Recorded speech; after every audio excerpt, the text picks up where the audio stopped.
गुरु प्यारी सत्कारयोग साध संगत जी, राधा स्वामी जी।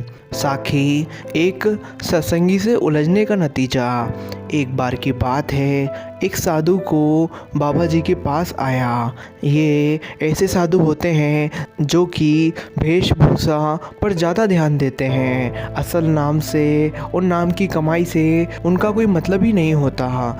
जैसे ही वो साधु बाबा जी से मिला, उसने बाबा जी से एक गुजारिश की और कहा कि मुझे कोई महात्मा बताओ जिसकी मैं संगति करूं और ज्ञान प्राप्त कर सकूं। ऐसा बोलकर और वहां से चला गया। जब दिन निकला तो कुछ सिपाही जो चोरों की तलाश में घूम रहे थे, उन्होंने साधु के गले में हार देखकर उस साधु को अपनी हिरासत में ले लिया और राजा के पास ले गए।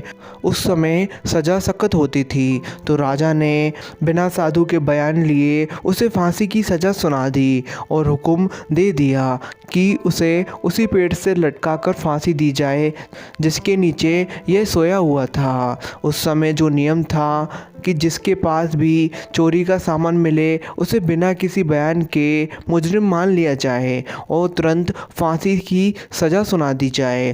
फिर उससे पूछा जाता था कि तुझे किसी से मिलना है तो बता, और उसकी इच्छा के अनुसार व्यक्ति से मिलवाया जाता था। इसी नियम के अनुसार साधु से भी पूछा गया कि तुझे किसी से मिलना है, तो साधु ने कहा एक भाई लालो बड़े जी हैं, मुझे उनसे मिलवा दो। भाई लालो को बुलाया गया। जब भाई लालो आए तो साधु ने उनसे बोला, आप ठीक कहते थे, मेरी गलती थी, मैं नहीं माना। अब सामने वही पेड़ है और फांसी का भी हुक्म हो चुका है। कृपया करके किसी भी तरह हो सकता हो तो मुझे बचा लो। मैं सारी उम्र आपका उपकार नहीं भूलूंगा। तो भाई लालो ने बोला ठीक है, मैं अपने बाबा जी से विनती करता हूँ। आशा है